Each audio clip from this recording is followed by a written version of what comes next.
kasiyahan, dala ng musical performances mula sa mga fan-favorite OPM artists ang pumuno sa Eton Centuries Ground sa Quezon City last Friday.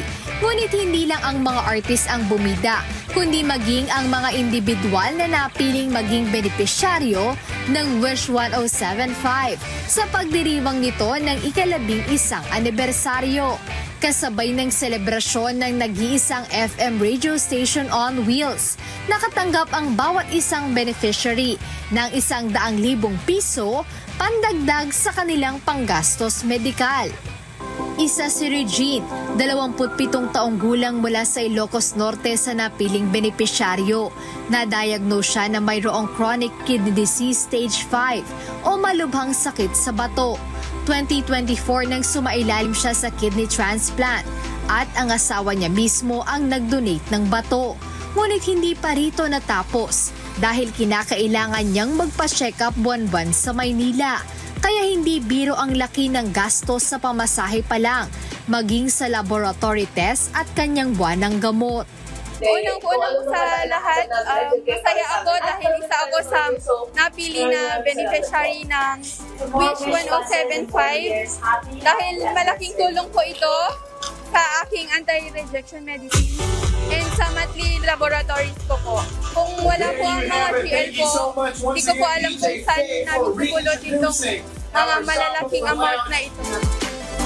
Kasama rin sa mga naging benepisyaryo si Mateo, 3 taong gulang mula sa Bulacan na may acute myeloid leukemia o isang uri ng cancer sa dugo. Ayon sa kanyang ina na si Henry, umaabot sa 150,000 pesos ang kailangan ni Mateo sa chemotherapy pa lang. Bukod pa ang ibang test at gamot nito, kaya hirap ang pamilya na makaipon ng pera para sa gamutan.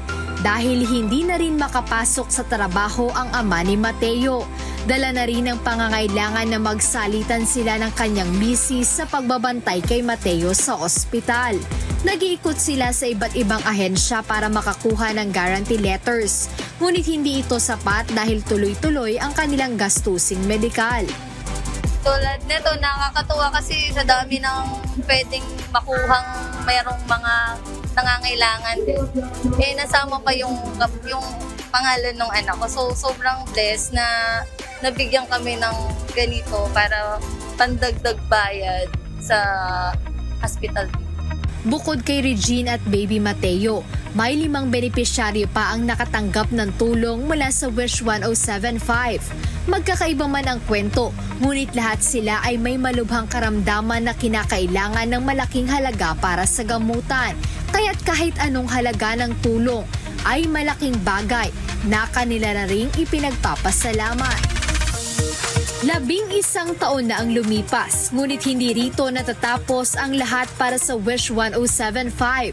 Magpapatuloy ang pagbibigay saya ng nag-iisang FM radio station on wheels mula sa pagsuporta sa mga OPM artists at kanilang mga awitin hanggang sa pagdiskubre ng mga bagong talento na nangangarap magkaroon ng platform upang makilala sa music industry. At hindi mawawala ang pagtulong at pagtugon ng Wish 1075 sa bawat hiling ng mga nangangailangan.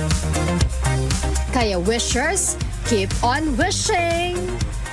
Jed Neresina, humahataw sa balita ngayon.